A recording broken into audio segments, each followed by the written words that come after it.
Bonjour à tous, bienvenue dans cette première vidéo YouTube, l'inauguration d'une nouvelle plateforme et d'un nouveau compte pour Dose de France. Alors avant on mettait quand même des petits shorts, on republiait ce qu'il y avait sur Instagram, mais cette fois c'est un vrai contenu long, format interview, vous voyez c'est professionnel, il y a une belle caméra, normalement l'image est magnifique, un micro, vous m'entendez bien, et c'est surtout l'occasion d'avoir ce studio pour faire des interviews et interviewer des gens au parcours divers et variés, orienter un peu les discussions autour de l'entrepreneuriat, du business, et toujours dans la thématique que moi j'affectionne particulièrement, qui est la restauration, la gastronomie plus globalement, et dans la gastronomie on peut y insérer l'alcool, hein, qui est mon métier. Vous le savez, j'ai mon entreprise de liqueurs de plantes françaises qui s'appelle Demi-Chelot. Alors à l'heure à laquelle vous voyez cette vidéo, si vous la voyez le jour où elle est publiée ou dans la semaine qui suit, les nouvelles bouteilles ne sont pas encore sorties. Je m'excuse, il y a différents retards. Il faudrait qu'un jour je parle avec quelqu'un qui a sa propre marque de bouteilles. Il comprendra toutes mes problématiques. Mais voilà. Première vidéo, je reçois un invité que je connais depuis de longue date. Alors, on discutait pas mal avant. Je vais le laisser se présenter et on reprendra la discussion qu'on avait juste avant, qui était hors caméra. Voilà, donc Sébastien, bienvenue. Merci. Juste pour faire la remise en contexte, donc Seb, je te connais. Alors, on va directement digresser, mais je te connais depuis. Je crois que la première fois que je t'ai vu, c'était au Ritz. Oula. Je suis allé deux fois dans un palace dans ma vie, donc le Ritz. Je sais même pas si J'étais c'est là un à chaque palace. fois. Non, la deuxième fois, j'étais avec Xavier Tuzet, faut le faire goûter de la gentiane. Oui, C'était pas mal. Il avait grand aimé, monsieur. mais j'en ai toujours pas vendu là-bas, malheureusement. Mais la première fois, je crois que c'était au Ritz, pour, je sais pas si tu te souviens, la marque Flor des Cagnas. Hmm. Et il nous faisait C'était goûter. pour le 40 ans ou un truc comme ça. Alors, je n'en ai plus aucune idée, C'était une mais. version très haut de gamme de Fleur Voilà, des un Canyons. truc avec une pierre volcanique sur le bouchon, enfin quelque chose comme ça. Donc rhum du Nicaragua. Et j'avais une veste, Et tu avais une ce qui est veste. très Faut savoir rare. que Ce qui est Sébastien très très rare. s'est fait beau pour l'interview en pensant que j'allais mettre veste cravate. Bah Je oui. viens avec une chemise où il y a des vaches. Et lui a mis une veste alors que d'habitude n'en met jamais. C'était une feinte. Ma mère sera contente. Voilà, exactement. Je te laisse te présenter. Qui es-tu? D'où viens-tu? Que faisais-tu? Que fais-tu? Bon, Explique-nous tout. sans trop spoil ce qu'on va se raconter. Sébastien Foulard, j'ai la quarantaine. Ça fait une vingtaine d'années que je travaille, dont 15 ans dans l'alcool. C'est plus facile à résumer. C'est vrai, bah, toutes les Et boîtes sont dans l'alcool. Ouais. voilà. Du coup, j'ai fait de ma passion quelque chose de rémunérateur. Pas autant que on voudrait toujours plus, mais ça, ce sera aussi c'est quelque chose dont on va parler, le rapport entre le perso et le pro Mhm. quand on est entrepreneur et quand on passe par différentes phases. Mon métier de base, c'est consultant. Ok. J'accompagne les marques d'alcool dans l'ensemble de leurs problématiques sur le marché français. C'est assez large. Mon métier a beaucoup évolué avec le temps et avec les demandes de mes clients. Aujourd'hui, 80% de mes activités sont autour de l'advocacy. L'advocacy, ce sont toutes les stratégies et techniques qui permettent aux marques d'alcool de prendre la parole et de faire passer des messages qui entraînent des actions commerciales auprès des professionnels, Ok, donc c'est de barman, la relation cavistes. presse, événementiel, Ce sont des outils. réseaux sociaux. Voilà, ce sont des outils. Il y a aussi beaucoup, beaucoup de terrain. Quand tu parles à des professionnels, Ok. barman, sommelier, cavistes, restaurateurs, beaucoup, beaucoup de choses se font sur le terrain. Ça va être soit des activations sur des trade shows ou des événements particuliers, ou alors un certain nombre d'actions commerciales qui vont du livre cocktail en passant par des activations plus pécuniaires. Ok. Puisqu'in fine, le nerf de la guerre, c'est quand même ça. C'est quand même La thune. l'argent. Là-dessus. Exactement. Donc forcément, comme tu fais du... Alors, je propose qu'on reparte un peu du début pour qu'on voit Ce sera plus simple tout à ce comprendre. que tu as fait comme activité au cours de ta carrière. Et ensuite, on parlera de différents points, notamment la loi E20, comme on l'évoquait juste avant, comme ça fait partie intégrante de ton boulot maintenant dans le conseil.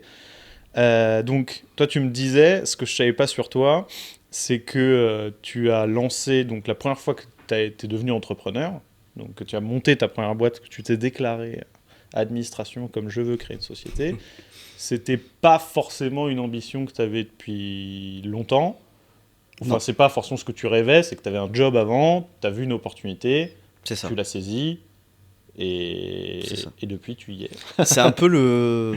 Qu'est-ce que tu faisais avant? C'est un peu ce qui a aussi construit ma carrière, c'est que je me suis aussi laissé souvent porter par des opportunités.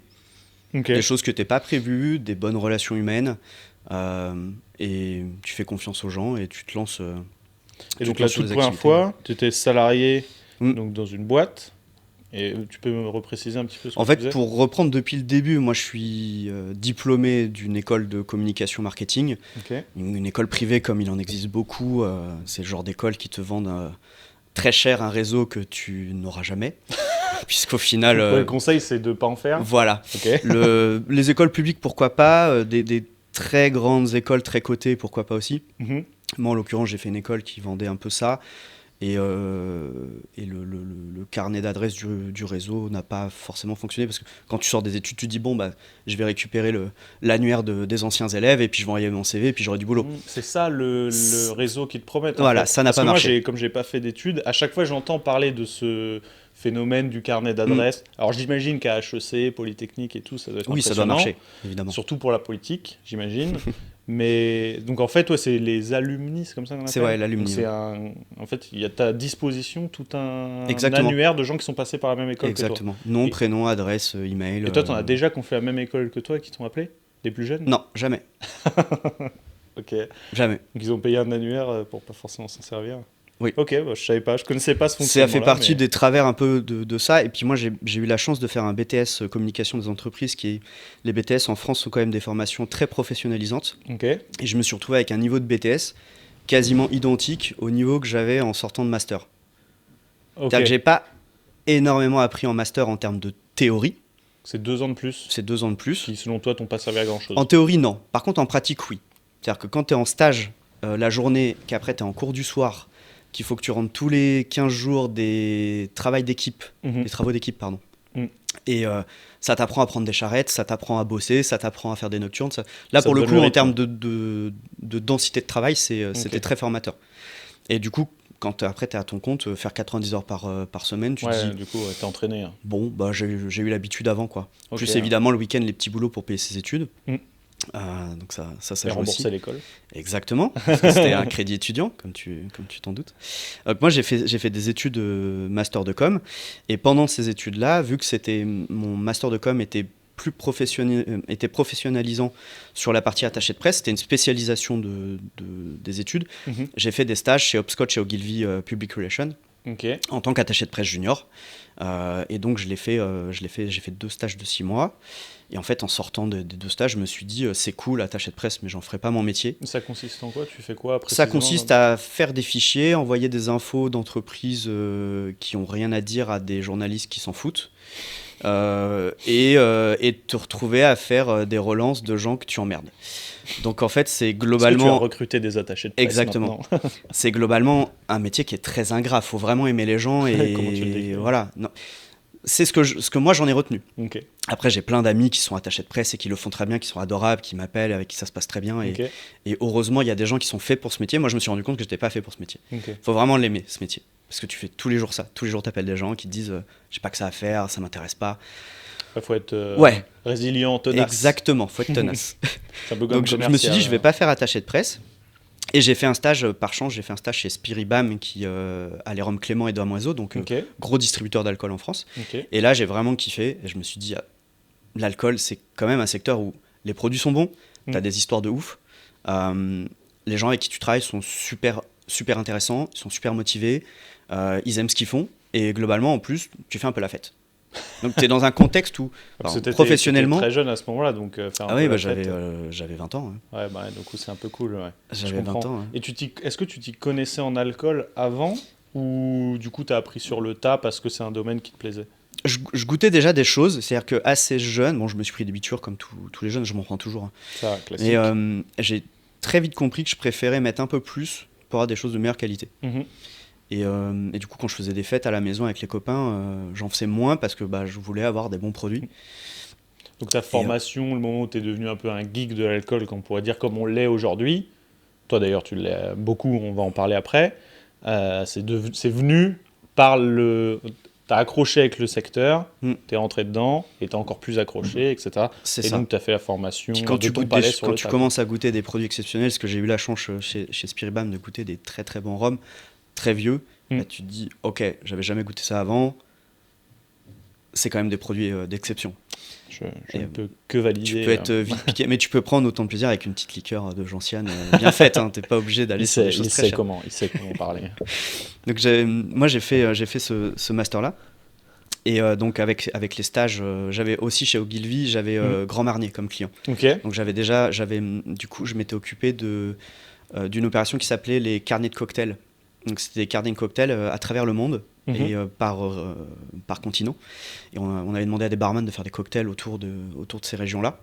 Et on avait fait une soirée pour les journalistes pour promouvoir Grand Marnier en cocktail. Okay. Donc c'est plein de petits éléments comme ça où déjà moi j'étais amateur, plus le côté professionnalisant. Ok, je pourrais effectivement être dans un secteur sur lequel je pourrais rester un bout de temps. Okay. Donc j'ai fait mon mémoire de fin d'études sur ce secteur-là. Ça s'appelait Vodka, du tsar au buzz. Donc je faisais une analyse de toutes les stratégies de communication des marques de vodka depuis les tsars, puisque déjà au temps des tsars, il y avait déjà de la communication. Ah, depuis les tsars de Russie. Les tsars de Russie, oui. Okay.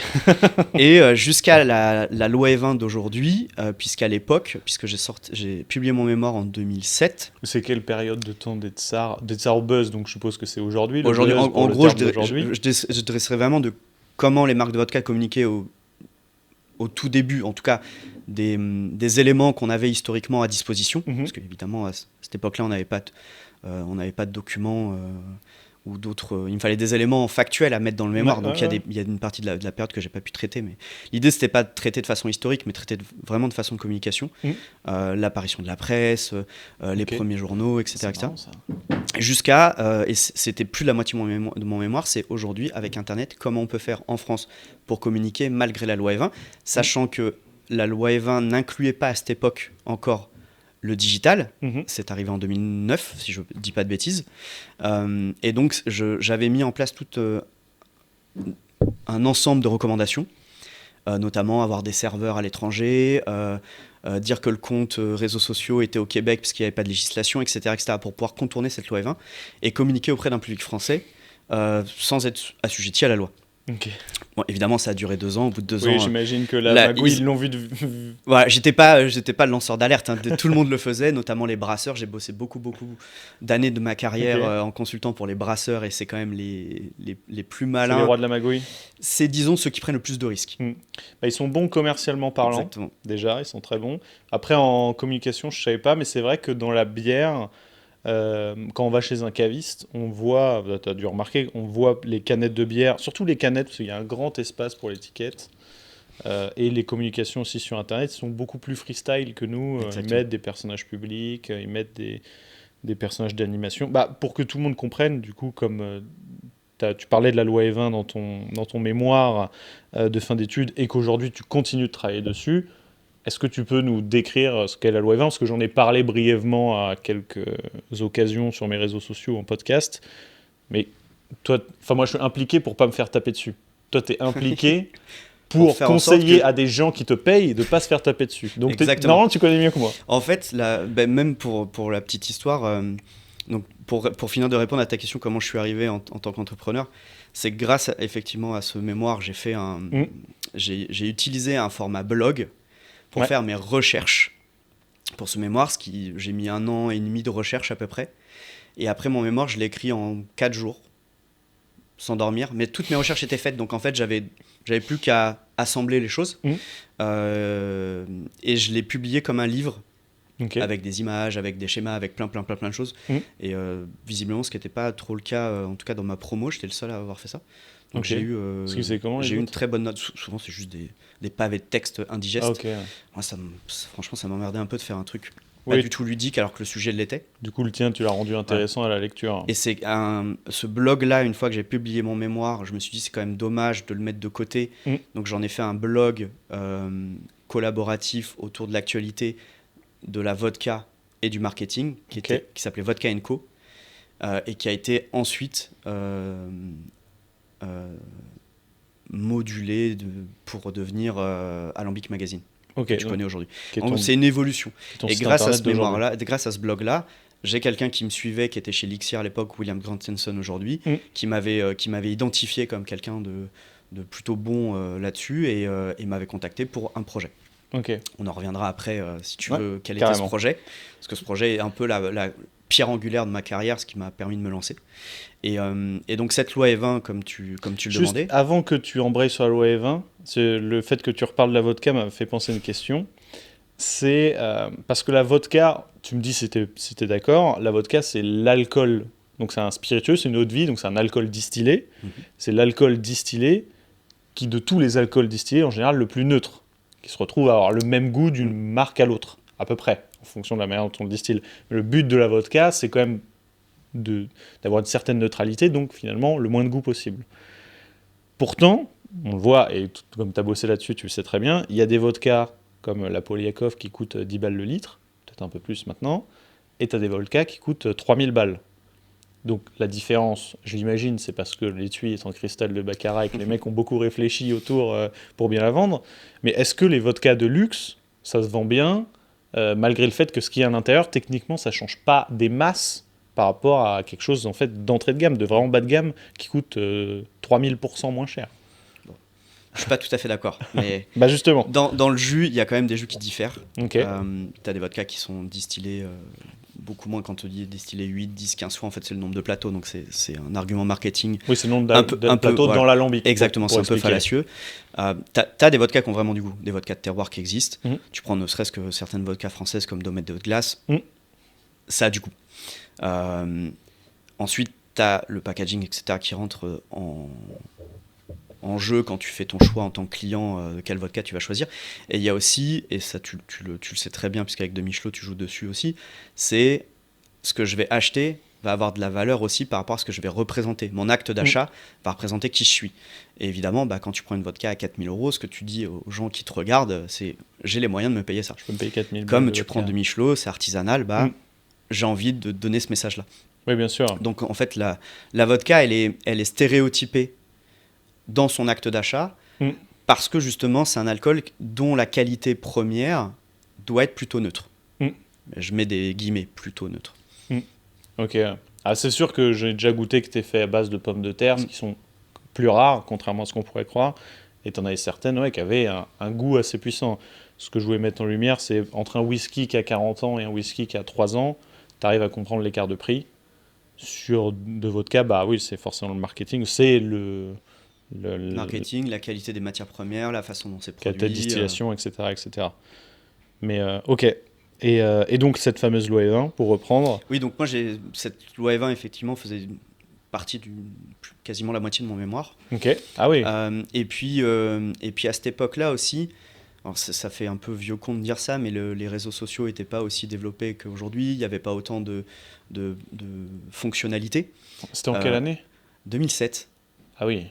Ah oui, bah il y avait peut-être même des réseaux sociaux qui n'existaient pas du tout en fait. Il y a des réseaux sociaux qui n'existaient pas, oui, TikTok n'existait pas, il y a des choses Ah oui, bah ça c'est clair. Et en fait, j'avais aussi mécaniquement essayé d'expliquer que, par exemple, la loi E20, elle régit la communication. Ouais. Si moi je t'envoie un email, c'est pas de la communication, c'est de la correspondance privée.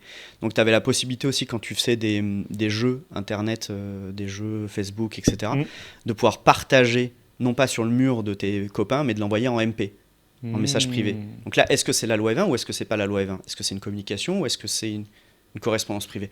Donc tu avais plein de flous comme ça qui ont été, évidemment, avec les jurisprudences dernières, qui ont été, on va dire, expliquées. Et c'est le problématique de la loi E20, c'est que c'est pas une loi qui est factuelle, c'est une loi qui est construite par les jurisprudences. C'est-à-dire que la loi E20 dit tout ce qui n'est pas dans la loi E20 est illégal. C'est L3323-1, premier article. Et en gros, tu as deux articles à bien comprendre, c'est le L33-2 et -4. Le 2, c'est ce que tu as le droit de faire techniquement, ce sur quoi tu as le droit de communiquer. Et le 4, c'est ce que tu as le droit de dire. Ok. Tu as le droit de parler des qualités organoleptiques, de l'origine de production, etc. etc. Donc quand tu communiques, il faut que tu te rattaches sur deux aspects. Un, est-ce que je suis dans les beaux canaux ? Et deux, est-ce que je raconte les bonnes choses ? Et ça, c'est factuel. Si c'est dans la loi, si c'est dans le texte, tu peux le dire. Moi, la première chose que je dis à mes clients, c'est à partir du moment où on essaye de justifier une communication, il faut se poser la question, est-ce qu'elle est E20 ou pas ? Une communication E20, friendly, on ne se pose pas la question. En fait, on voit la pub, on voit les éléments de communication dans un communiqué de presse, par exemple. C'est assez factuel. Donc la première chose, c'est ça. Et ce qui est important de dire avec la loi E20, c'est que comme elle a une partie de flou, même si les juristes me disent qu'elle n'en a jamais, mais dans la lecture, on peut se dire oui, mais bon, de Michelot, si je parle de tel élément, est-ce que c'est... Bon, tu peux toujours te poser la question. Ouais. C'est quel est le niveau de risque? La loi E20, c'est comme si tu étais en voiture sur l'autoroute. Si tu roules à 135 au lieu de 130, techniquement 135 c'est illégal. T'as pas le droit, c'est 130, vitesse maximale autorisée. Ouais. Sauf que si tu te fais taper dessus, tu te fais attraper, bon, au pire, tu te prends un point, mais globalement, tu risques pas grand-chose. Ouais. Tu roules à 300 pendant 1 minute, ouais, le risque il est extrêmement élevé, mais tu le fais pas longtemps. Ouais. Par contre, tu roules à 300 pendant 2 heures, Ouais. là, tu as forte chance de finir en prison. Donc la problématique, la loi E20, et c'est le gros travail que je fais quand je fais du consulting loi E20, c'est quel est le niveau de risque. Le niveau de risque 0 n'existe pas, le niveau de risque 10, il peut exister, mais il est assez rare puisque personne ne le prend. Okay. Donc on est toujours entre 2 et 6, 8. Globalement, quand on est au-dessus de 5, on se dit, il faut peut-être se poser la question, est-ce qu'il n'y a pas des mots à changer, est-ce qu'il n'y a pas une image à refaire? Par exemple, quand tu prends, pour rattacher ça à notre domaine, si tu prends l'exemple d'une marque qui va sortir une édition, une marque qui est pas très connue, parce que plus tu es connu, plus tu te fais voir. Évidemment, plus tu fais de la pub, plus tu t'es plus tu t'exposes, plus tu es risqué. Et plus tu as d'argent aussi, plus forcément tu pèses. C'est pour ça que les brasseurs, par exemple, ils mettent, en tout cas à l'époque où j'ai travaillé pour eux, mettaient entre 5 et 10% du budget marketing en risque E20. Ils prévoyaient déjà les amendes. Tu as 100 000 balles de budget market, tu en as 10 000 qui sont mis de côté, donc tu travailles sur 90. L'OP se passe. Et les 10 000 s'il n'y a pas de souci, les 10 000 sont réinjectés dans une autre opération l'année d'après. Sinon, c'est ce que tu vas à peu près payer quand tu te fais attraper. Ouais, en frais d'avocat, plus amende, etc. Sachant que quand l'ANPAA, donc l'Association nationale de prévention pour l'alcoolologie et l'addictologie, qui est en gros le gendarme, le bras armé de l'État, pour dire là vous allez trop loin, etc. Quand ils suspectent, ou en tout cas qu'ils estiment qu'une opération n'est contraire à la loi E20, c'est pas le procès direct. Tu as déjà une mise en demeure et souvent ça se règle comme ça. En fait, ce que tu vois en procès, c'est soit c'est beaucoup trop gros, ou soit l'ANPA veut faire une jurisprudence qui s'est passée avec Meta il y a 2 ans. Ils voulaient, en fait, la problématique de l'ANPA, c'était nous voulons protéger les populations sensibles. Internet permet de toucher ces populations. On voit que la loi E20 n'est pas respectée sur plusieurs postes, donc on est obligé. Oui, ils estimaient que là c'était trop important pour eux pour se régler à l'amiable. Exactement. Et c'était pas réglable à l'amiable parce que Meta s'en fiche. Et c'est du contenu de particulier. Parce que la moitié des postes qui ont été attaqués à ce moment-là, la moitié étaient des postes qui étaient même pas des collaborations commerciales. C'était pas donc des influenceurs. Là, c'est vraiment son rôle. Ce qu'il faut pas oublier, que l'ANPA est pas là pour nous emmerder. L'ANPA est là pour faire son métier premier, protéger et que je dise pas de bêtises, c'est éduquer, protéger. Et sévir s'il y a besoin. Mais globalement, la plupart du budget de l'ANPA va dans la prévention, que ce soit des messages sanitaires ou des campagnes de pub, ou alors sur le terrain dans les boîtes de nuit, pour notamment le SAM, tu vois, ça fait partie de leurs opérations. Oui, ce qui est bien rentré dans le donc c'est pas leur, tu vois, c'est pas leur kiff en fait de faire ça. Et sans dire de bêtises, je crois que le poste juridique de l'ANPA, ça doit être 3 personnes et un avocat extérieur. Ah oui, ok, c'est restreint. Donc c'est extrêmement faible. Donc quand ils attaquent, c'est parce que les marques vont vraiment beaucoup trop loin, ou de 2, c'est que là, il y a vraiment une dimension santé publique qui est importante. Donc toi, pour moi, c'est pas des gens qui me font peur, tu vois, l'ANPA. Ok, t'estimes que la loi E20, elle est certes restrictive, mais globalement, elle est utile. Ça, j'en avais déjà parlé, j'étais assez d'accord pour dire. Et elle protège aussi du marché extérieur. Elle évite qu'un énorme mastodonte venu d'un autre pays arrive et noie tout de suite en marketing. Bon, enfin, on sait très bien ce qui se passe. Il n'y a plus de loi E20 demain. C'est les brasseurs et les gros acteurs top 5 qui vont mettre de la pub télé. Oui, bien sûr. Et est-ce que tu as déjà fait du conseil pour des marques françaises, mais à l'étranger, ou tu fais que en France? Non, moi, vraiment, mon cœur métier, c'est le marché français. Donc tu sais pas trop quels sont les comparatifs par rapport à d'autres pays, notamment européens? Si, parce que pour cette loi E20, pendant, donc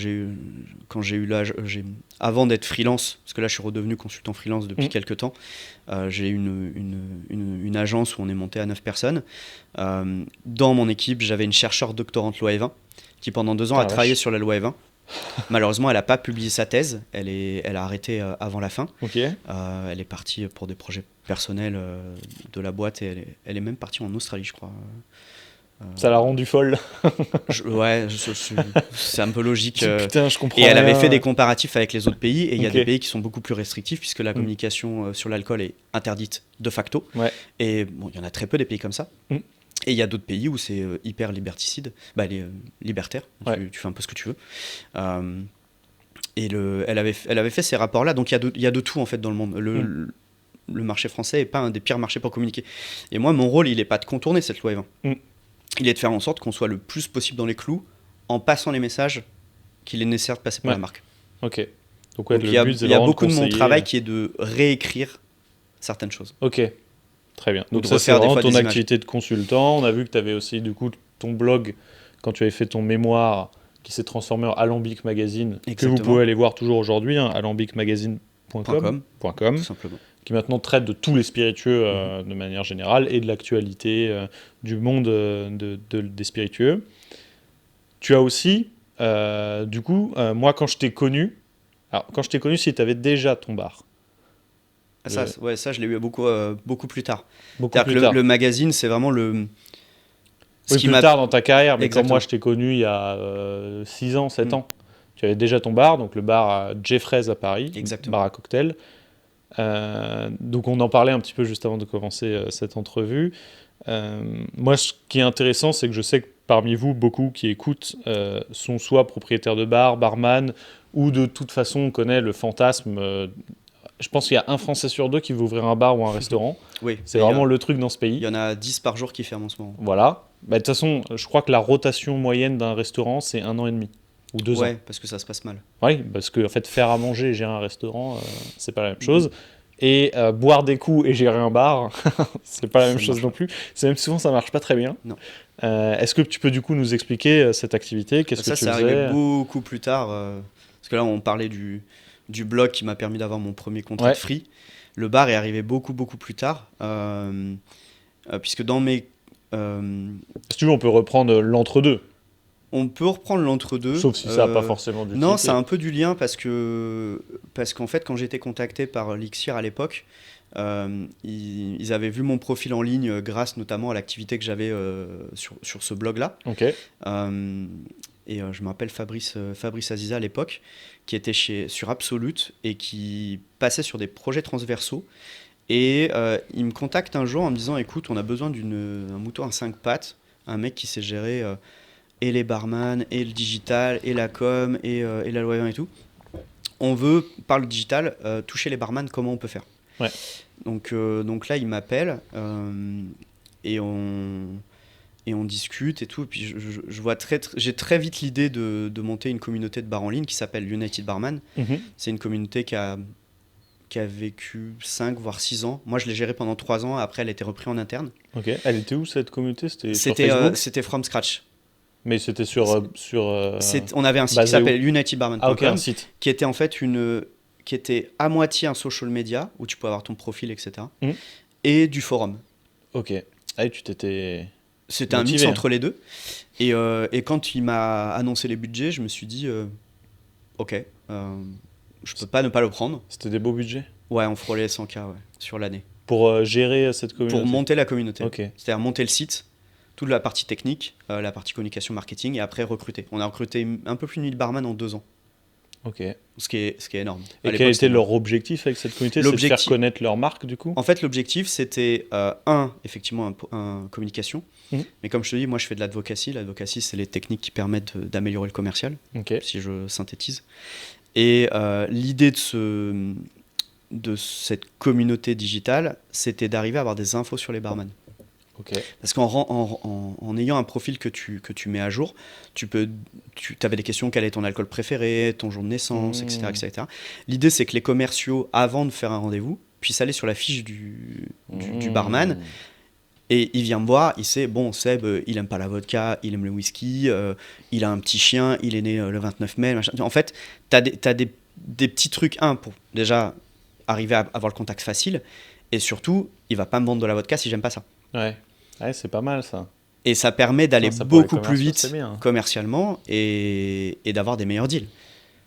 Ils sont malins dans le monde de Et l'alcool. là où c'était un peu compliqué, c'est que l'idée, c'est que tu avais 2 fiches, une cachée, une publique. La fiche publique était la fiche renseignée par le barman. Ouais. La fiche cachée était la fiche interne où les commerciaux rentraient leur rendez-vous et ce qui en découlait du rendez-vous. Et Genre, les barman, ils étaient au le courant mec que- nous demande des listing fees de 500 € par marque, tac, tu le mets. Mm. Tu sais que tu vas pas revoir le bar si tu n'as pas ces listing fees, parce que ça fait partie de ses conditions de travail. Ok. Et les barman, ils étaient au courant que les commerciaux, ils avaient ça. Non, bien sûr que non. Bien sûr que non. Non, la partie publique, elle est publique, tout le monde y avait accès. Très belle opération. Moi, tu vois, toi, t'es barman, je suis barman, je vais sur ta fiche, je sais qui t'es, je peux discuter avec toi en message privé, etc. L'intérêt aussi, c'est qu'on avait, nous, dans notre panel, rémunéré des mentors à l'époque, des barman très connus, pour être sur la plateforme, pour pouvoir être facilement accessible. Donc ça avait pas trop mal marché. Et puis après, il y avait des sujets de discussion et on avait un peu gamifié le forum. C'est que toutes les semaines, tu avais un petit cadeau pour le meilleur contributeur, tous les mois. Et il y avait un tirage au sort parmi les meilleurs contributeurs du mois, pour le meilleur contributeur de l'année, qui partait faire une distillerie avec moi. Ok. Donc on a fait Roshan Standard en Russie, on a fait des trucs rigolos. Ouais. Putain, c'est cool ça, c'est vrai que c'est une bonne idée. Et donc tu avais une carotte qui était assez intéressante parce que en fait, même si tu n'avais pas le gain, l'appât du gain, les discussions, comme c'est moi qui les lançais, tu avais des sujets assez intéressants et les gens parlaient assez facilement. Et après, moi, je l'ai gardé pendant 3 ans. Au bout de 3 ans, ça a été géré en interne. Et de mémoire, le projet a fait 5 ans. Et après, les réseaux sociaux ont bouffé, ont bouffé la communauté. Ce qui est normal, c'est cyclique en fait. C'est les habitudes de consommation. Les barman se sont tournés vers d'autres choses, Instagram a explosé, d'autres réseaux sociaux sont. Oui, ça a pris le dessus parce que c'est naturellement mieux. C'est naturellement comme ça, en fait. Ce qui est dommage, c'est que cette base CRM n'ait pas été exploitée après. Ouais. Parce que la base CRM a été ouf. Le CRM, c'est en gros pour pouvoir, la base de données clients. Voilà, retrouver les clients et pouvoir avoir la gestion qui va avec. Donc c'est comme ça que j'ai eu mon premier contrat. Okay. Après, l'agence a eu des hauts, des bas en 3 ans, plus 400 000. C'est ce que tu m'expliquais au téléphone, c'est que tu étais monté du coup à un niveau de chiffre d'affaires X, peu importe, hein, si tu n'as pas envie de le dire. Plusieurs centaines de milliers d'euros. Voilà, et que ça pouvait arriver que l'année d'après, tu perdes certains contrats et tu n'arrivais pas à retrouver immédiatement de quoi compenser. Exactement. Ce qui arrive. Ce qui arrive tout le temps.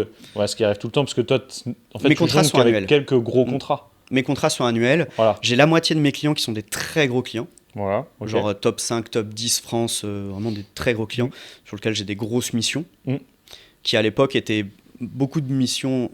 Aujourd'hui, on appellerait ça de l'influence. Avant, c'était de la relation blogueur, etc. Maintenant, on appelle ça de l'influence. Donc, beaucoup d'influence. Là, aujourd'hui, je fais beaucoup d'advocacy et de pilotage commerciaux. Là, en ce moment, les grosses problématiques, c'est comment on intègre le sans-alcool dans nos métiers. Ça, c'est des grosses problématiques. Et aujourd'hui, un acteur qui ne se pose pas la question, il est mort dans 10 ans. On va pas se mentir.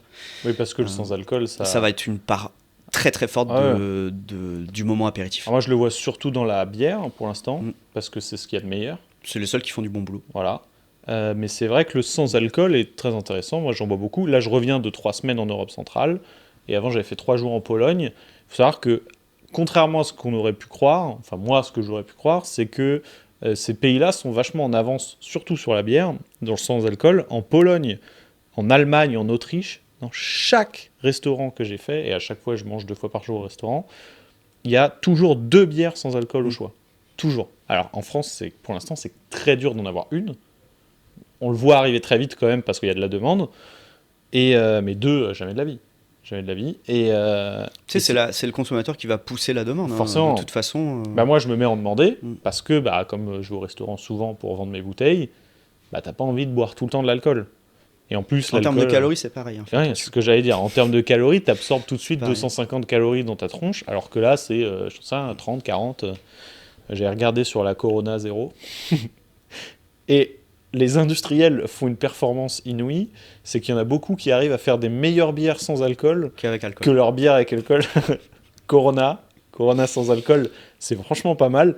Corona avec alcool, moi mon truc. Mais c'est évin ça de dire. Oui, tu peux dire que sans alcool, tu as le droit de le pousser. Mais tu as le droit de le pousser, mais il faut faire attention. C'est tiens, dis-moi, par exemple Heineken 0, ça reste Heineken avec le branding Heineken. Donc ils peuvent pas pousser aussi fort Ouais. s'ils avaient fait une autre marque qui n'était que du zéro.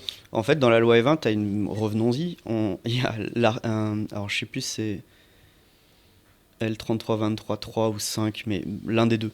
Ce qu'on appelle la communication indirecte. En fait, dans la loi E20, il y a un texte qui dit que toute communication indirecte qui induit le fait de communiquer sur ta marque ou sur des éléments factuels, ça peut être les codes couleurs, etc. Ouais. Toute communication indirecte doit respecter le cadre de la loi E20. Ok.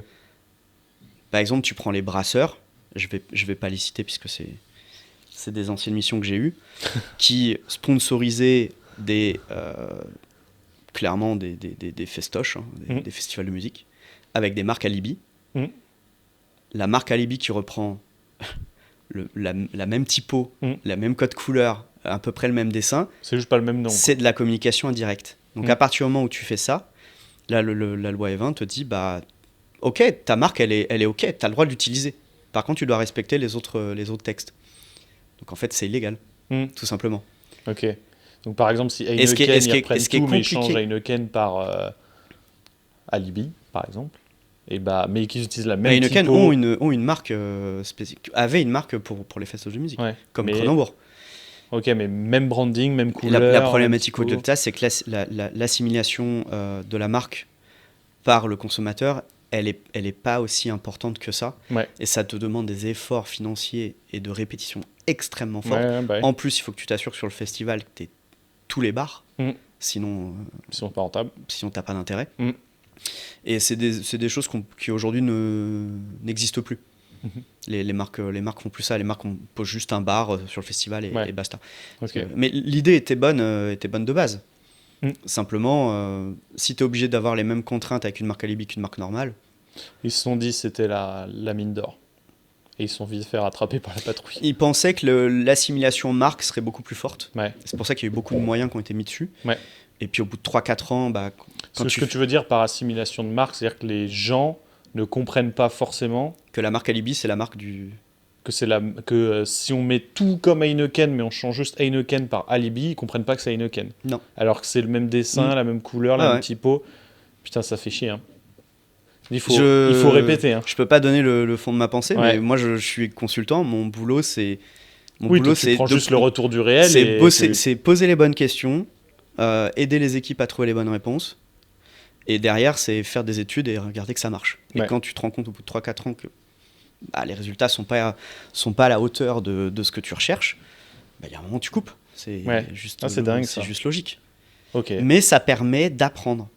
C'est là où les grosses boîtes, elles sont très fortes. C'est que le test and learn, il est ultra fort. Et ils sont prêts à avoir des actions qui ne marchent pas, si ça permet d'apprendre pour les autres. Ok, intéressant. Une action qui ne marche pas, tu as un petit mémo interne, tous les chefs de produit l'ont. Ok, donc ils arrêtent. Du coup, ils font pas les mêmes erreurs. C'est l'avantage de grosse structure. Ok. Et donc, on en revient à ce qu'on a compris, le sans-alcool. Moi, je suis d'accord avec toi. Si on n'en fait pas, ou même les restaurateurs se mettent pas à en faire, c'est un manque à gagner énorme, parce que pour moi, c'est un avenir sur le marché de l'alcool. Ça, je pense qu'on est assez d'accord. Ça sert à rien de creuser. Ou le low ABV. Le pardon ? Le low ABV. Oui, le bas en taux d'alcool. Donc les 1-2 degrés, ce qu'on voit beaucoup par exemple avec le panaché, les choses comme ça. Et donc on en arrive au moment où tu as ton bar. Enfin, ce n'est pas ton bar, explique-nous. En fait, moi je suis tout le temps, je suis un consultant un peu alcoolique. C'est que je fais vraiment beaucoup de terrain. Je vais vraiment dans les bars, quand un bar ouvre, j'y vais. Quand il y a un nouveau menu, je teste. Je le vois en story Instagram. Voilà.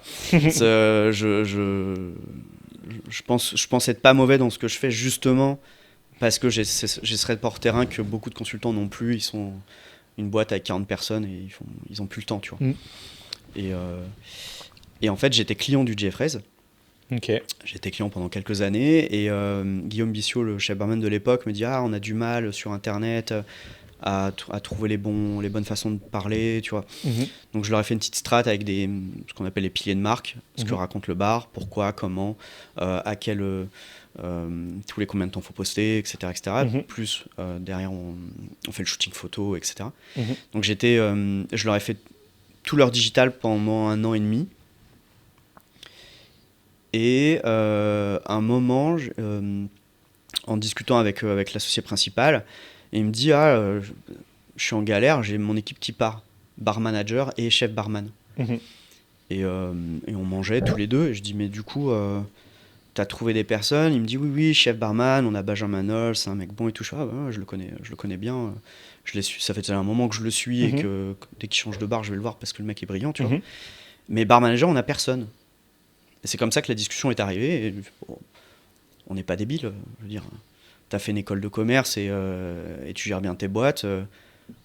Moi, faire des cocktails, j'en fais chez moi depuis longtemps.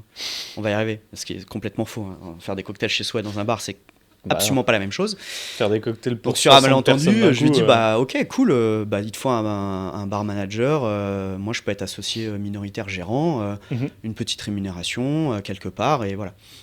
Donc là, à ce moment-là, on a fait une option d'achat d'actions. Je sais pas si tu vois ce que c'est, une option d'achat Alors, je veux bien que tu détailles. Une option d'achat d'actions, c'est un document de gré à gré. Donc après, bon, les juristes qui nous écoutent, désolé pour les termes. Non, mais vulgarise. Voilà. C'est en gros un des associés, souvent c'est le principal, qui te dit voilà, moi je suis prêt à te lâcher 7, là en l'occurrence c'était 7%, un peu moins de 10% des parts. Tu te mets d'accord sur un tarif, qui est en gros le nombre d'actions divisé par le prix que tu t'es mis d'accord. Et tu as une mission. Donc là, la mission c'était la gérance du bar. Et chaque année qui passe, où tu remplis ta mission, ton prix de cette action baisse. Okay. Donc au début, elle peut être à 10 € par exemple, ou 100 € ou 1000 €. L'année d'après, elle est à 50, puis après, elle est à 20, puis à 10. Puis si tu fais 7-8 ans, ou ça peut être 3 ans, après, c'est vraiment c'est des éléments sur lesquels il faut se mettre d'accord avec l'associé cédant ses parts. Tu arrives sur un tarif qui est vraiment en bas. Ce qui fait qu'au bout de X années, tu peux racheter ces parts-là à moindre frais. Okay. Et ce qui est cool aussi, c'est que ce document-là, après, tu peux décider de le mettre en place ou pas. C'est-à-dire qu'une fois que tu arrives à la fin, tu peux décider de te faire acheter tes actions, tu peux les acheter toi, tu peux les capitaliser autrement. Donc toi, tu as pu les racheter à pas cher. Exactement. Et donc, tu es devenu détenteur d'un petit petite partie, du bar. Ce qui fait que quand le bar a été fermé, puisqu'il a été fermé en décembre de l'année dernière, on peut partir avec un capital qui correspond à ce que tu as cotisé, en gros. Ok. Donc, parce que mine de rien, il faut que tu y mettes du temps. C'est comme si tu avais été, entre guillemets, salarié, parce que tu étais gérant. J'étais gérant salarié. Voilà, donc tu étais gérant salarié, donc tu touchais ton salaire, mais tu avais la responsabilité de la gérance du bar. Exactement. Que tout et en plus, plus tu y passais du temps selon l'accord que tu avais signé, plus tu pourrais acquérir un pourcentage du bar à pas cher. Exactement. Et donc, c'est-à-dire que le nombre d'actions reste le même, c'est juste le montant que tu dois apporter qui diminue, puisque c'est le cadre du contrat. Ça, c'est intéressant, parce que des gens qui ont des compétences vraiment si intéressantes et clés pour quelqu'un qui n'a pas envie de se faire chier à rester tout le temps dans son business... si tu as des compétences et que tu n'as pas de moyens financiers à ce moment-là, parce que tu n'as pas de trésor ou parce que tu débutes, ça peut être une façon intelligente de pouvoir être associé dans une boîte. Et vice-versa, ça permet aussi de recruter. Ouais. Parce que... Quelqu'un qui prend, je sais pas, tu as 1000 actions à 1 €, 1000 €. Ouais. Tu les as pas. En ce moment, tu n'as que 30 balles sur toi. Tu sais qu'au bout de 3 ans, ces 1000 actions, elles vont te coûter 10 €. En tant qu'employeur, tu te dis aussi, moi, le mec, je suis sûr qu'il va rester 3-4 ans. Ouais. Parce qu'il va vouloir avoir ses actions pas chères. Ouais. Donc, c'est plutôt intéressant aussi pour fidéliser. Fidéliser les éléments clés, ouais. Exactement. C'est pas mal, même pour la restauration qui a du mal à fidéliser. Dans le bar et la restauration, la moyenne, ça doit être à peine 1 an de rotation. Pas, Nous, au Jeffrey's, on était entre 3 et 5 ans pour l'ensemble de nos collaborateurs. C'est énorme. Mais parce les derniers que j'ai eus après le Covid, ils avaient un pourcentage sur le chiffre d'affaires. Okay. Donc tu les responsabilises aussi. Tu prends des plus jeunes avec des salaires fixes qui sont plutôt faibles, mais derrière, avec le pourcentage, ils arrivent avec des salaires qui sont super cool. Et en plus, tu les responsabilises de fou. Ouais. Tu vois, c'était un gros truc, du coup là, avec cet associé-là, il était OK sur mon idée de dire, on n'est pas bête, on va prendre le bar. Une fois que tu as racheté, une fois que tu te mets dans le bain, l'intérêt aussi, quand tu as ce genre de rémunération, c'est que tout de suite, l'argent n'est plus un problème, n'est plus un tabou. Ouais. C'est-à-dire que le chiffre d'affaires moi, mon équipe rentrait tous les soirs dans un tableau Excel, Ok. le chiffre d'affaires hors taxe, le chiffre d'affaires TTC, le nombre de remises, etc. etc. Ça, du coup, il y a de la transparence. Et eux, ils Et étaient quand pas il y a de la intéressés transparence- aux actions de la boîte, par contre. Non, pas du tout. C'était juste pourcentage chiffre Non, d'affaires.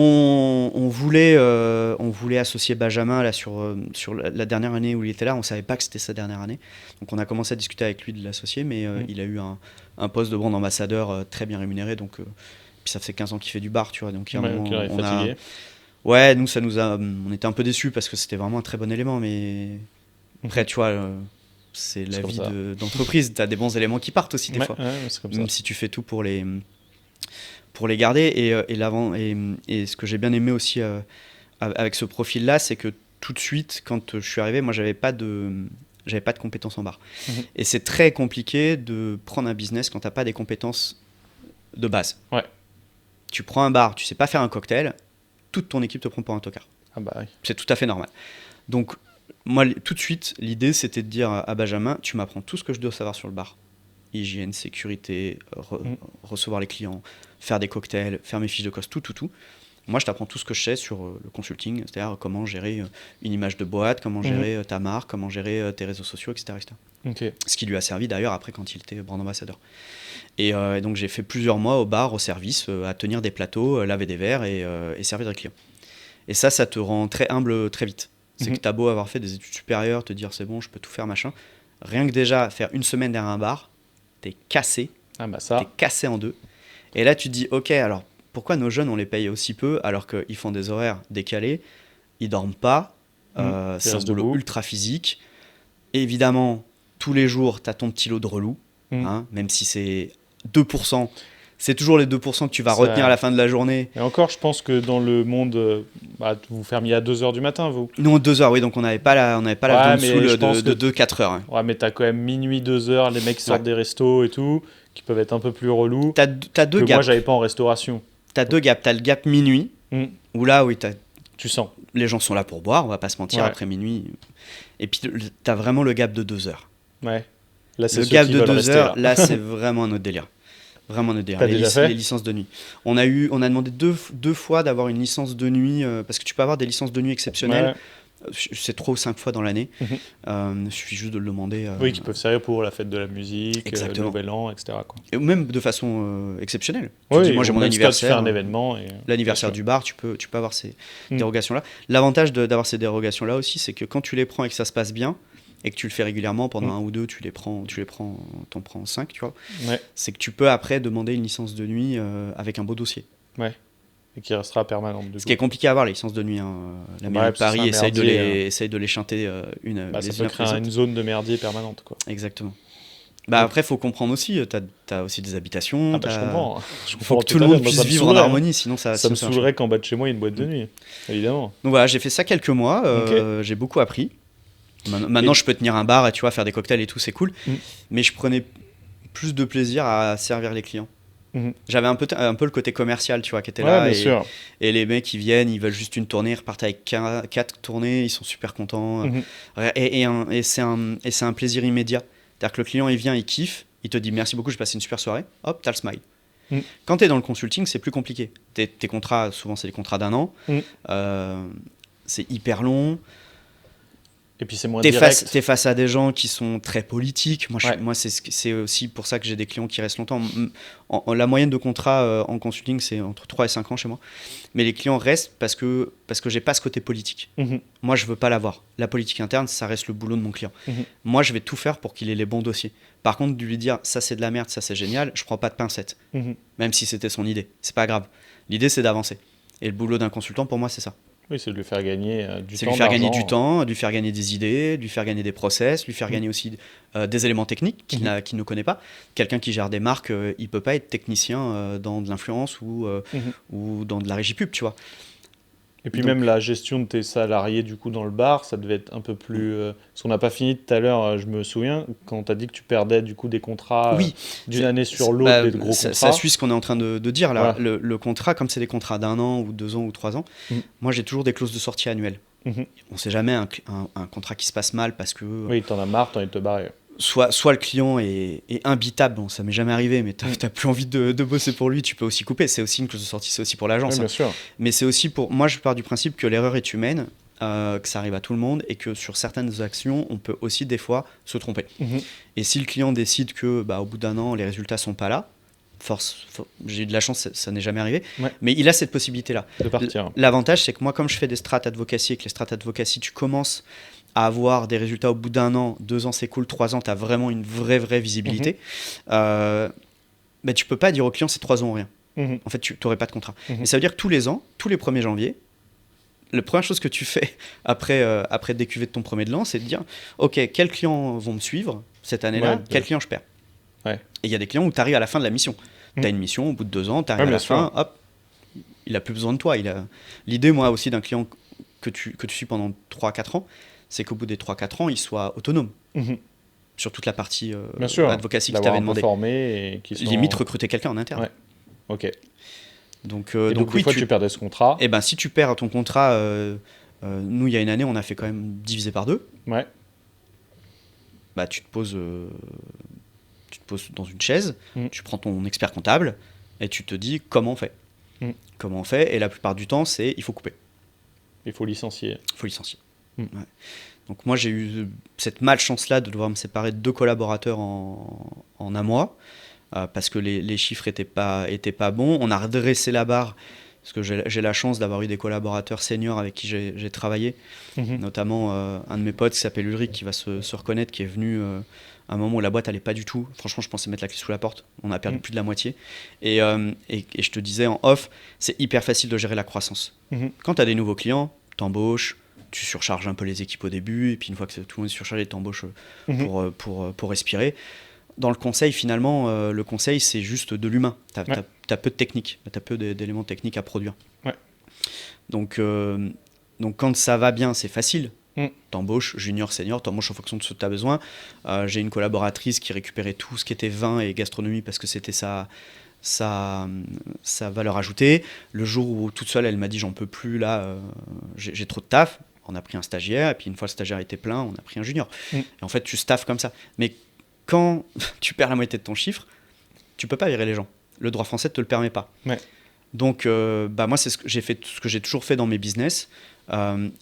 Toutes mes équipes étaient au courant du chef d'affaires qu'on faisait, etc. De toute façon, ils sont en copie de tout, les clients parlent de budget, tu vois, il n'y a pas de... Oui, puis il n'y avait pas 200 personnes. Exactement. Et puis moi, je suis très pédagogue, je leur explique que il y a des charges, ton salaire il coûte pas 2000, il en coûte 4, etc.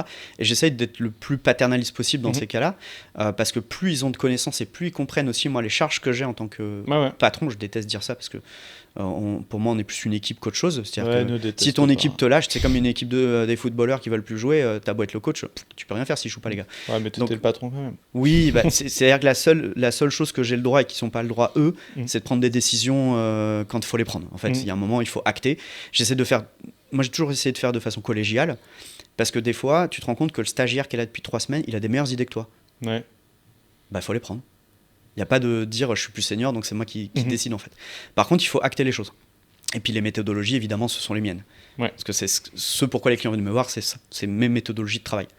Et donc là moi j'ai fait une chose très simple, j'ai pris tout le monde, on a été bouffé et je dis bon j'ai une très mauvaise nouvelle, on est 9, on va passer à 7 le mois prochain. Et donc ceux qui veulent partir, vous aurez un package. Bon, je connais pas encore les définitions, mais vous aurez un package. La thune, quoi. Exactement. La thune, ou alors... Et t'as eu 2 départs volontaires ? J'ai eu 2 départs volontaires, donc 2 ruptures co. C'était le début des ruptures co. Et ça s'est pas trop mal passé en soi. Si, j'ai quand même lâché avec le recul, j'ai lâché un bon chèque. Pour ton portefeuille, c'est mal passé, mais disons dans la gestion de l'humain, c'est pas comme dire, ça bon, toi, t'arrives, tu dégages. Financièrement, parce qu'effectivement, t'es un peu en galère de trésor. Tu cherches des solutions pour tenir l'année et te dire ok, ça a été une année un peu compliquée. De toute façon, c'est jamais tout le temps en croissance. Tu as forcément des années où tu as moins de chiffres. Et en plus de ça, si tu veux faire les choses correctement, pas foutre tes collaborateurs dans la merde et les respecter aussi, parce qu'ils ils ont bossé pour toi pendant quelques années. Donc, il y a un moment, c'est normal aussi de les remercier. Tu peux pas les foutre dehors comme ça. Pour moi, en tout cas, c'est humainement pas possible. Ça te coûte de l'argent que t'as pas. En fait, c'est la double peine. C'est un peu compliqué. Et j'ai eu la triple peine, c'est que j'ai un salarié qui s'est barré avec des clients. Et ça, triple peine. Salut, merci. C'est comme 2 les semaines salariés après, qui doivent, bon, bah, on va bosser avec ton consultant, il est 3 fois moins cher. Bah ouais, mais bon, vous avez pas l'équipe, vous avez pas la seniorité, vous Ouais, avez... ça peut et arriver, puis vous allez voir que dans un an, vous allez le me rappeler, travail ça sera loupe moins pas, bon. dans un an, il te rappelle en disant, bon, bah on a fait un one shot, ton mec il est bien sympa, mais ça manque de structure, ça manque de strat. C'est comme ton salarié dans un bar qui pourrait picoler tes bouteilles, quoi. Exactement. Et qui te sape ta trésorerie. Donc ça, dans le conseil, l'humain, c'est ta charge et ta valeur la plus importante. Et je me suis rendu compte au bout de 3 ans, où j'ai fait 3 ans exponentiel et 3 ans où catastrophe. Ouais. Au bout de 6 ans, honnêtement, j'ai cru que j'allais couler. Hein. J'avais des dettes de TVA de fou. Parce qu'évidemment, quand t'as pas de trésor, tu payes pas ta TVA, histoire de dire ça va me faire respirer. Connerie absolue. Toujours l'État en premier. Vaut mieux être endetté à la banque qu'à l'État. L'État sera toujours ce que l'État va te cisailler. Ah bah oui, ça m'a coûté un petit contrôle fiscal cette plaisanterie que je méritais, hein, et puis j'ai été redressé et puis c'est normal. Hein, parce que t'avais oublié de déclarer la TVA. Enfin, t'avais volontairement oublié. J'avais consciemment pas déclaré la TVA pendant 2 ans pour faire de la trésor, et quand j'ai eu la trésor, je suis allé le voir en disant j'ai fait des erreurs, je vous dois X. Est-ce que je peux payer en 2 ans? Et la fille était genre ah trop bien, merci, c'est rare d'avoir quelqu'un d'honnête. Une semaine après, j'avais un courrier bonjour, contrôle fiscal. Voilà, bon. Mais le contrôleur n'a pas trouvé ça. Ah bah je l'ai pourri. Non, mais la fille, je lui ai envoyé un mail en disant que c'était inadmissible. J'étais de bonne foi. Et comme j'étais de bonne foi, j'ai payé en 2 ans. Ouais. Et que j'étais bon élève, j'avais pas un échéancier de louper, etc. J'ai pas eu les majorations, j'ai pas eu les pénalités, etc. Parce que j'étais bon élève et qu'en face, on a des gens qui sont humains. Ils font juste leur boulot, les gars. Ouais, mais là, ce qui est marrant, c'est que la comparaison, ensuite on évoquera ta dernière boîte, là où c'est marrant, c'est que la comparaison sur la gestion de la décroissance, surtout une décroissance très violente comme la tienne, qui pourrait être un moins 30 ou un moins 40% sur une année, si on prend la comparative, ce qui se passe avec l'État français actuellement, où on n'a pas de décroissance, sauf je crois qu'on a eu une récession. Déjà en plus, on parle pas de décroissance, on parle d'une récession tout de suite. C'est le ça mot. Fait peur, ouais. Voilà. Et là, on est sur une croissance de, je sais pas, 0,3, quelque chose comme ça, prévu pour 2025. Quand on voit les conséquences cataclysmiques que ça génère sur l'opinion publique, sur le turnover du politique... Mais là c'est de la politique pure. Sur le chômage. Oui, mais c'est surtout qu'on comprend les conséquences économiques d'une croissance, pas de croissance, de stable. Mais alors, imaginez que demain, l'État français il perd 20% de son approvisionnement en pognon. Donc là, vous vous mettez à la place du président. C'est comme si on se mettait à ta place, du coup, mais à échelle gigantesque. Forcément, c'est pas les mêmes intérêts, pas les mêmes enjeux, hein, évidemment. Ah bah, si les États étaient gérés comme des boîtes, ah bah, ce serait disons pas que toi, la tu même. ne peux pas emprunter à l'infini pour non, tu régler peux pas le problème, emprunter à l'infini. ou dire à ton salarié, non, mais... Puis les emprunts, faut vraiment le bien faire. Hein. Ceux qui nous écoutent. Oui, pour pas se retrouver piégé par la dette. Là, tu vois, on parle de ça. Parlons des choses pas très cool. Covid, quand t'as un bar. Heureusement que l'État a donné quelques aides, parce que honnêtement, je pense qu'on aurait tous coulé. T'étais mort. Hein. Nous, c'est les États c'est les aides d'État, mais on n'a pas pris le PGE. Tu vois, l'expert comptable nous a dit le PGE. De toute façon, il faudra le rembourser, les gars. C'est un prêt. Piège. C'est un prêt. Voilà. Piège garanti par l'État. Non, mais j'ai des collègues là, qui sont encore en train de payer leur PGE, compris des 700, 800 000.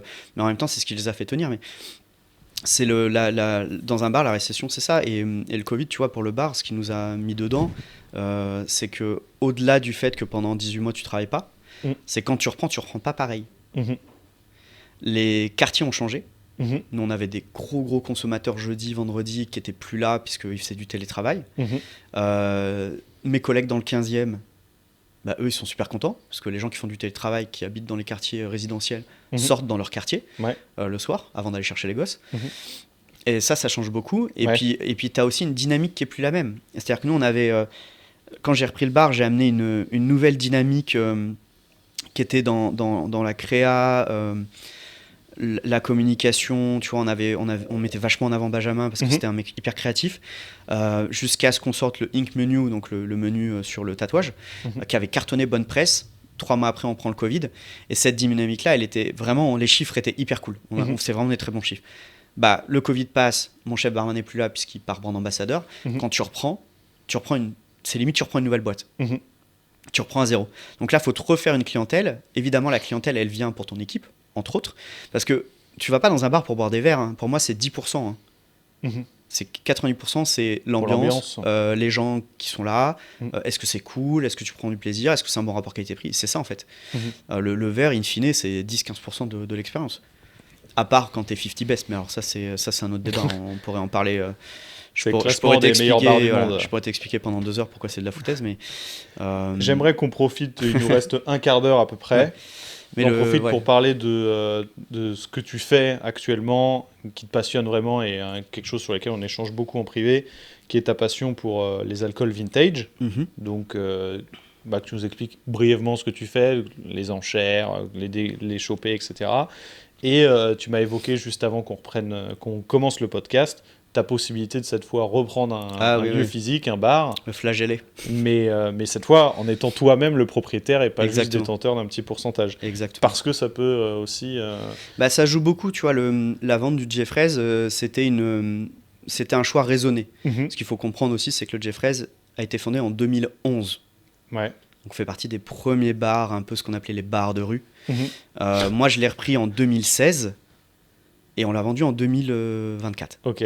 Ça fait quand même une longévité. Il y a plein de gens qui se disent ouais, vous fermez, ça marchait pas. Non, en fait, ça a marché 15 ans. Alors ouais, depuis le Covid, mais c'est pas mal, on faisait plus de bénéfices et du coup, c'est ce qui a poussé à la décision. Avoir un bar, ok, pourquoi ? Tu vois, Alambic, je fais pas d'argent avec Alambic Magazine. Mais Alambic Magazine, c'est un outil commercial de prospection et de crédibilité qui est hyper fort pour mon boulot de consulting. T'as un bar qui est à l'équilibre. Si t'es propriétaire d'une marque et que ça te permet d'écouler 2 Michelot, t'as un bar. Si le bar il est à l'équilibre mais que ça te permet de vendre du 2 Michelot, pourquoi pas ?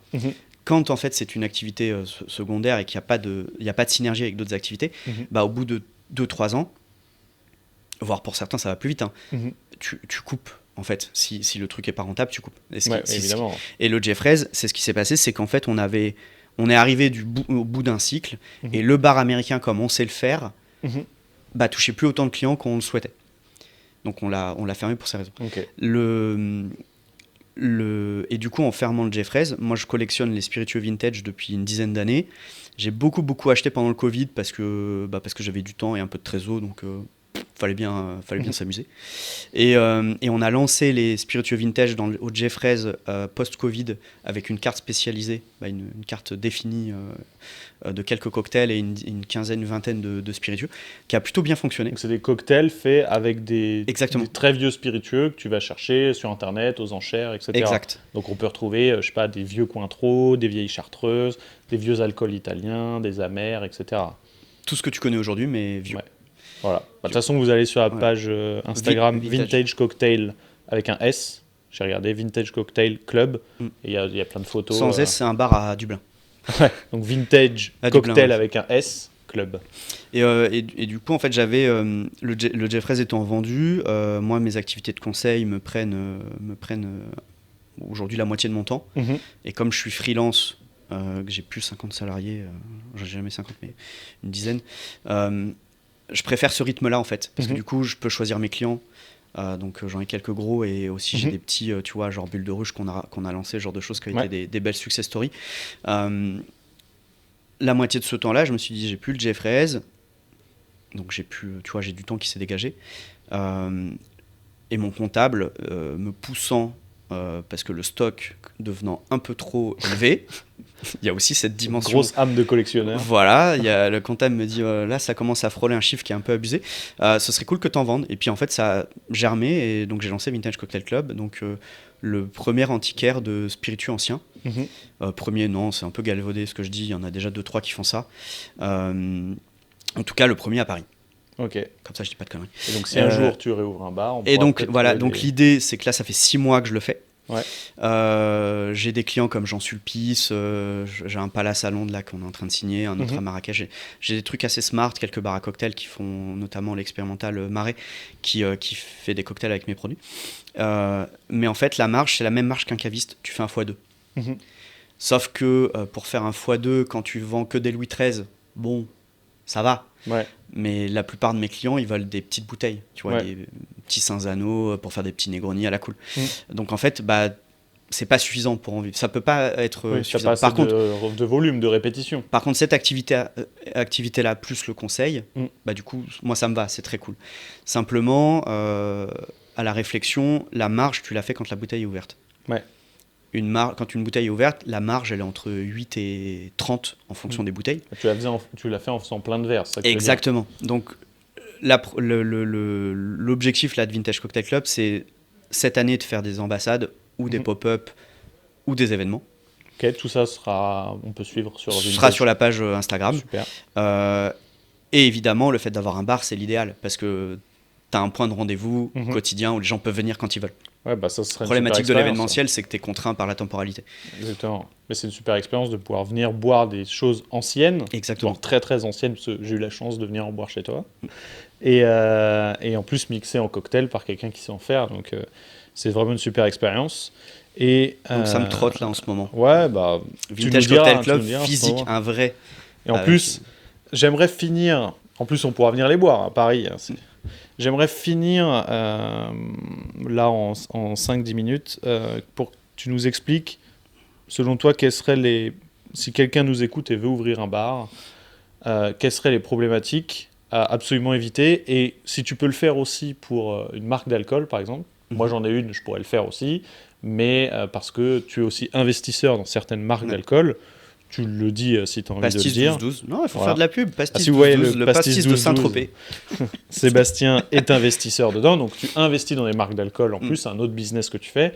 Mine de rien, pour quelqu'un qui voulait pas faire d'entreprise, tu as une agence, un magazine, un bar. Oui, mais il y a des collaborateurs. Hein. Bien sûr, le bar, il y a des gens qui vous servent. Mais tu es un serial entrepreneur. Le magazine, il y a des gens qui écrivent. Non, je fais pas tout seul.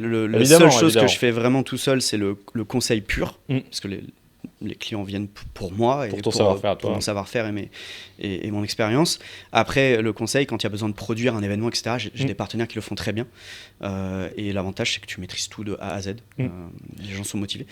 Mais non, il y a des équipes. Brièvement, si tu pouvais me dire pour un bar, conseils, les choses à éviter ou les choses à absolument faire si tu veux monter un bar demain. Un bar à cocktail.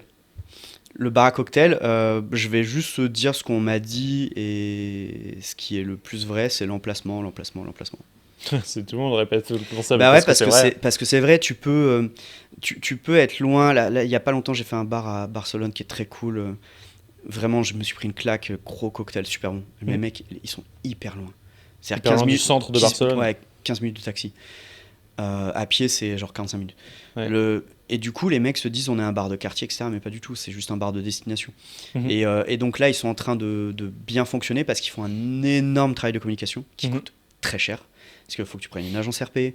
Derrière, il faut que tu fasses du social media, tu achètes de la pub, que tu fasses venir les bons influenceurs qui sont voilà, comme toi par exemple, qui ont une belle notoriété, une belle aura. Qui dépensent un max de fric pour rattraper le problème de leur emplacement. Exactement. Okay. L'emplacement, c'est hyper important. Moi, la problématique que j'ai eue quand j'ai eu Jeffrey, c'est qu'il y avait des petits soucis de gestion financière que j'ai remis en place. Donc, faites bien gaffe. Il y a plein d'outils qui sont là, qui vous permettent d'avoir un bon overview. Et c'est con, mais quand tu as ça devant les yeux et que tu vois des bars qui sont en bas, qui devraient être en haut, tu fais genre, ok, bah, le problème, il est là. Donc, faites-vous aider par ce genre d'outils. Bien faire gaffe à la gestion du stock, parce que le liquide, bah, c'est liquide, et qu'un shot par-ci par-là, c'est pas grave. Sauf que 15 shots par jour pendant 3 ans, bah, ça vous fait un sacré paquet de bouteilles à acheter juste pour faire kiffer les potes. Donc nous, ce qu'on fait avec ça, c'est que les shots sont toujours offerts par des bouteilles que les commerciaux nous offrent. C'est-à-dire qu'on a notre compta, on a nos achats de stock, notre vente de cocktails, ça c'est carré. D'ailleurs, dans les contrôles fiscaux qu'on a eu avec mon associé, le bar a fait partie des contrôles fiscaux et on n'a pas été redressé, donc le bar était bien géré, je tiens à le signaler. Donc offrir des shots avec les alors que c'est bouteilles facile, les commerciaux. La contrôleuse nous avait dit, c'est hyper facile de taper un bar, il y a toujours des problèmes de stock. Et quand elle a vu les trucs, elle a fait genre, bon bah vous, il n'y a pas trop de problèmes de stock, il y a 4 ou 5% de problématiques de stock, ce qui est rien du tout pour un bar. Ça peut vite partir à 30%. Ah oui, ok. Et donc ça, faut bien faire gaffe. Du coup, bah, quand les commerciaux nous offrent des bouteilles pour qu'on fasse des cocktails, qu'on travaille leurs produits, etc., bah, ces bouteilles-là, on les met de côté. Vraiment, on les met de côté et on offre les shots avec ça. Et ça permet, en cas de contrôle, de dire ce stock-là, il n'est pas à nous, ce stock-là, il est à nous. C'est malin. Truc con. Pour moi, je pense que incentiver ses salariés, c'est la base. Alors, c'est-à-dire les intéresser ? Ouais. Ouais, les intéresser. Plus tu fais de chiffres, plus tu touches. Aussi simple que ça. Et puis ça permet aussi, ce genre de discussion, de savoir avec qui tu bosses. Un mec qui va te dire ah ouais, non, moi je veux un gros fixe et pas de variable, c'est-à-dire qu'il ne veut pas prendre de risques. De toute façon, il va devenir un frein à un moment donné dans ton évolution. Quelqu'un qui va te dire ah ouais, ça peut être une bonne idée parce que je peux gagner plus. Ok, tu sais que là, tu as un profil sur lequel tu vas pouvoir Qui va s'impliquer, le ouais. former un peu comme tu veux et qui va prendre aussi les risques avec toi. Et par contre, quand ça gagne bien, bah, lui, il touche bien. Mhm. Et c'est le but. C'est le but. Tu vois, le dernier truc qu'on avait fait au Jeffrey, c'était une ambassade avec Anthony. Bah, il était payé petit fixe, gros variable. Il Ok. était super content parce qu'il a cartonné. Il a fait beaucoup de soirées à thème et, euh, et tu prends. Donc l'emplacement, Ouais, l'emplacement, c'est la hyper gestion du important. stock Gestion du stock. et intéresser ses Voilà. salariés si possible pour les garder. Et contrairement au conseil où on peut aujourd'hui créer un business conseil 100% avec des freelances, Mhm. le bar, c'est quasiment impossible. Il faut des gens, un vrai Oui. socle, quoi. Parce que ça fédère pas sur le long terme et tes clients ont besoin d'avoir des piliers, des visages Des connus. têtes qui reconnaissent, ouais. Exactement. Et la seconde, c'est que c'est illégal. Parce que si un freelance fait un temps plein pour toi, c'est du salariat déguisé. Donc, faut pas le faire. Il faut pas qu'il dépende Le conseil, tu peux. faut qu'il ait 3 boîtes, je crois qu'il rémunère différentes, selon un certain pourcentage de Il faut pas que tu aies répartition. quelqu'un qui représente plus de 50% de ton chiffre d'affaires, Ouais, voilà. sinon c'est une dépendance économique. Voilà. Bon, du coup, oui, le bar fait encore partie de ces métiers où on va encore beaucoup salarier pendant longtemps et c'est bien. Donc moi, ma façon de faire, c'est d'avoir quelque chose de factuel.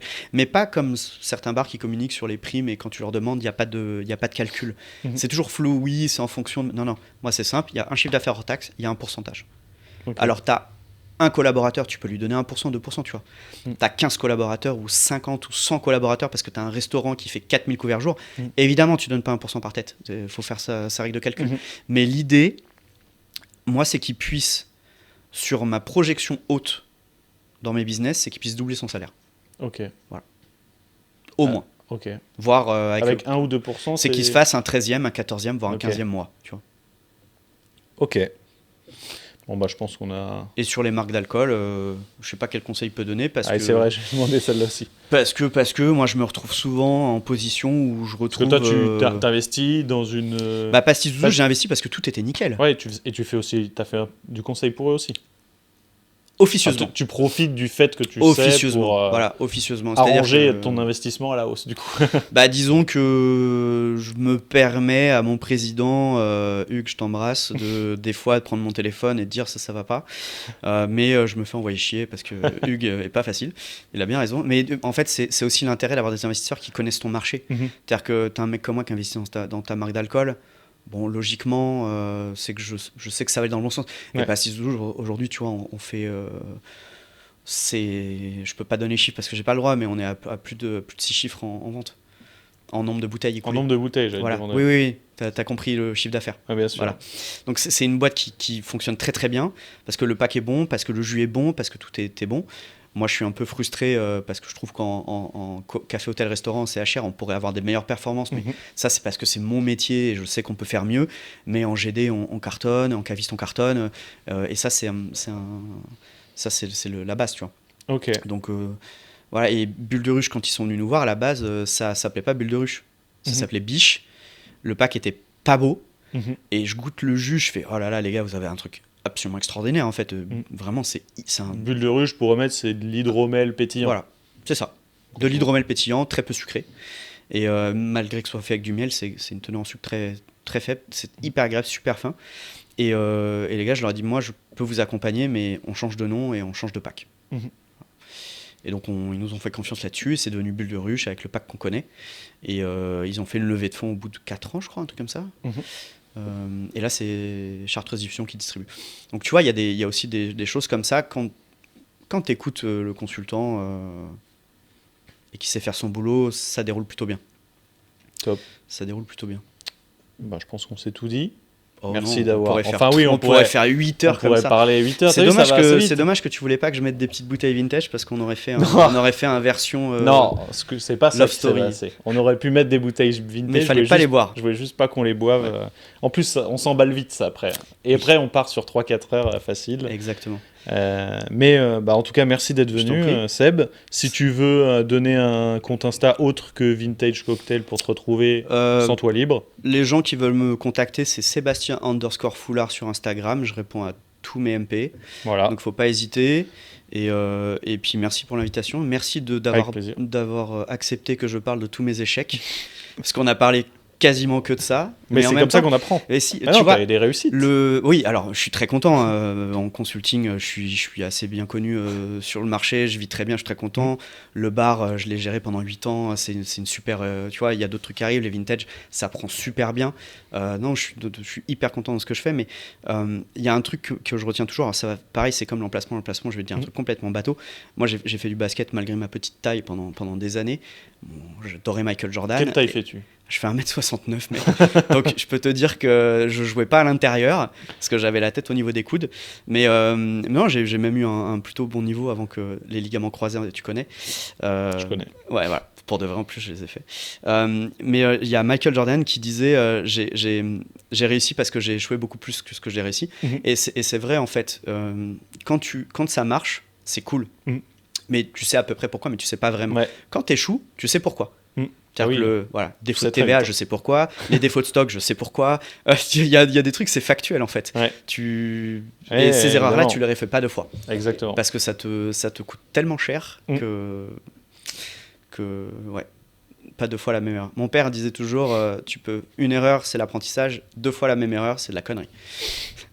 Donc tu fais pas 2 fois la même erreur. Et tu estimes que tu es plus quelqu'un qui apprend ou J'apprendrai toute ma vie. ou un imbécile? Je suis encore malgré tout imbécile sur certains trucs, notamment l'humain. J'ai tendance toujours à donner trop d'importance aux gens et je me méfie pas assez. Du coup, j'ai encore des douches froides aujourd'hui, mais c'est l'apprentissage, c'est pas grave. Et en même temps, tu es obligé de faire confiance aux humains parce que c'est ce qui crée les beaux projets, les belles synergies. Surtout dans nos métiers. Et heureusement, il y a quand même encore beaucoup plus de belles rencontres que de rencontres qui marchent moins bien. Mais on fait ça pour ça. Beau mot pour On conclure. fait ça pour ça. On fait ça pour les gens au final.